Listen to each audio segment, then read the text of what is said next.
Bonjour à tous, on se retrouve aujourd'hui dans une nouvelle vidéo afin de découvrir l'exposition Péril à travers l'œuvre de Thierry Contini.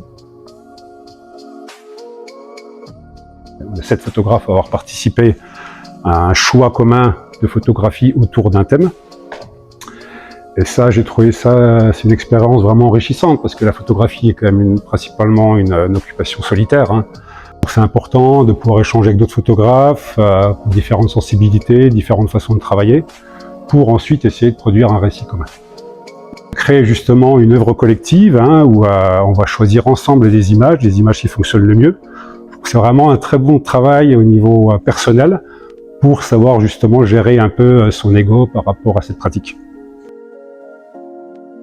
Je souhaiterais à présent prendre quelques instants afin de vous faire découvrir son œuvre à travers 3 de ses photographies. Cette image elle illustre bien la pratique qui me plaît le plus en fait de la photographie, c'est vraiment de capturer un instant très éphémère et qui est représenté en fait sur cette image, puisque c'est une image d'éphémère, qui sont des insectes qui ont une durée de vie très courte, ça vit quelques minutes. Et cette image elle est prise lors d'un festival de musique qui s'appelle Baignade Sauvage. Et c'était un moment entre 2 concerts, on se déplaçait d'un lieu à un autre, on traversait un pont, donc de nuit, et tout d'un coup, on a l'impression qu'il neigeait en plein mois d'août.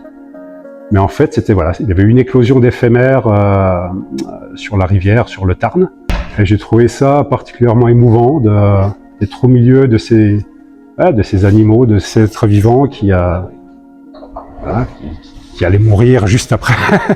Mais qui produisait un spectacle complètement dingue, complètement surréaliste. On m'a beaucoup questionné sur cette image, à savoir qu'est-ce que ça représentait, justement de la neige, des oiseaux, mais il y en avait beaucoup. Donc j'aime quand les images interrogent en fait, quand la lecture n'est pas immédiate, que chacun peut avoir sa lecture propre. C'est ça qui me plaît en fait dans les images.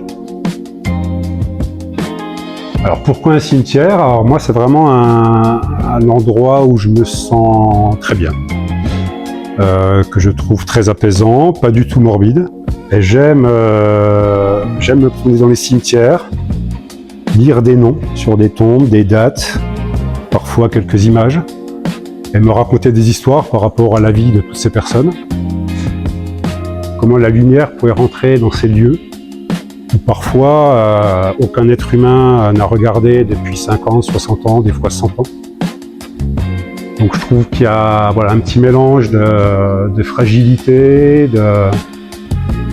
d'instantané, où la lumière va éclairer quelque chose qui représente la mort, la disparition.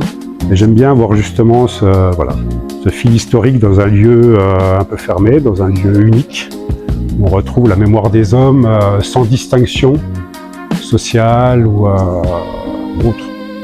J'espère rendre quelque chose de plutôt chaleureux et d'émotionnel, et j'espère de quelque chose qui n'est pas morbide.